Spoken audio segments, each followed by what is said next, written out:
Now, some 30 years after the end of the Vietnam War, nearly 2 million American veterans bear wounds and scars that can't be seen. Once called shell shock, many vets suffer from post-traumatic stress disorder, or PTSD, an anxiety disorder that can develop after exposure to a terrifying event such as combat. Flashbacks, nightmares, emotional numbness, depression, and feelings of intense guilt are common symptoms. Jess Devaney of Tucson founded Tours of Peace after returning to Vietnam on his own in the early 90s. I don't know, I just feel like I have a responsibility, and I've just been lucky enough, fortunate enough to just be the first one to get there, and now everybody else can go through the door, and there's the key.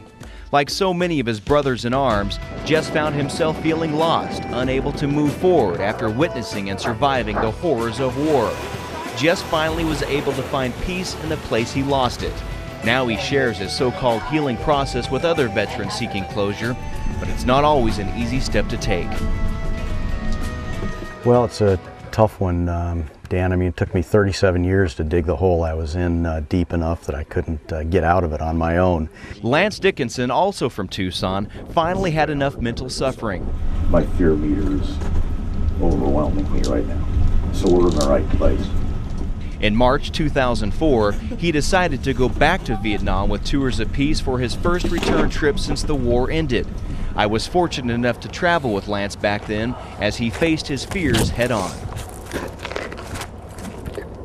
Why? Why?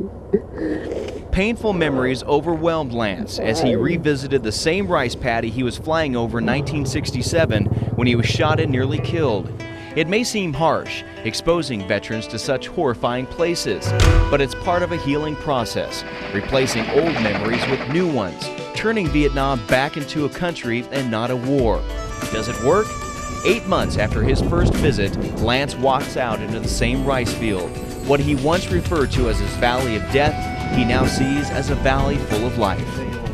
It's very meaningful to express ourselves through these beautiful roses here today.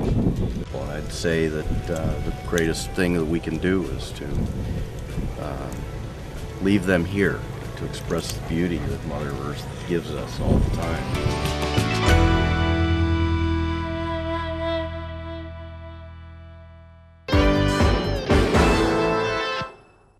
Now, going to your current work now in the States, do you do any work other than your book right now that relates to American veterans?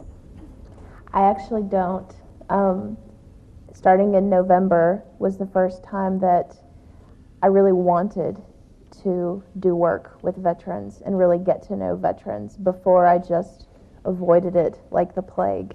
So the one thing that I've done in November is I started volunteering at a Veterans Affairs facility.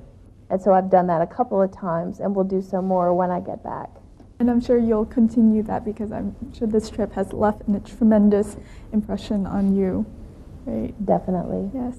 So how about you, Dr. Fisher? What is your current work right now, and how does it relate to American veterans?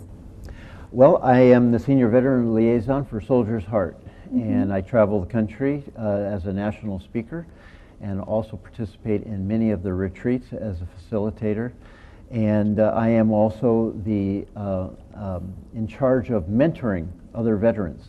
So as the Senior Veteran Liaison, I have been mentoring veterans for quite a long time, and even emailing veterans that are in war right now. So what about you, Dr. Lewick and Dr. Fisher? What would you say to American veterans like yourself who maybe have not yet had the courage to come to you for help? Well, you know, I think that we're all ready when we're ready. And there's no easy way to discover anything, and everybody's path is differently. My path has been particularly entwined in all different kinds of directions, and I feel sometimes that I needed to do all this stuff, all these things in my healing process so that I could help other veterans find their particular way, but it's all different. And so There is no easy way through this, but there is a way through this. How about you, Dr. Lewick? Would you have anything to say? Well, what I would say to our veterans is, if you're still doing the same thing and still suffering in a process for 35 years, take the opportunity to step back and take a look and say, what's different out there? And choose something different. It doesn't have to be our program, but if it's not working and you're stuck in that process repeatedly, then it's time to seek something different in a different way. And if you can begin to look at that inner soul, that inner being, in a different way, I think you can move on in a different way. You mentioned that you're going to come back to Vietnam more with Yes. a group of veterans, and you also. How about you, Crystal? Do you think you'll come back? I'll definitely come back. Yes. I'd love to bring my father back. That would be great, and I think it would help him a lot. And I think you coming back too now and talking about your experience, he would be more open to talking more about it. I think so too, and more open to coming back now that I've been here. Right, exactly. Well, thank you very much for being on the show today and sharing your stories with us, and also for your work here in Vietnam and in the States with helping the American veterans and also the general public to understand more not only about Vietnam War, war veterans, but also about the Vietnam as a country. So thank you very much. Thank you. Thank you. Thank you.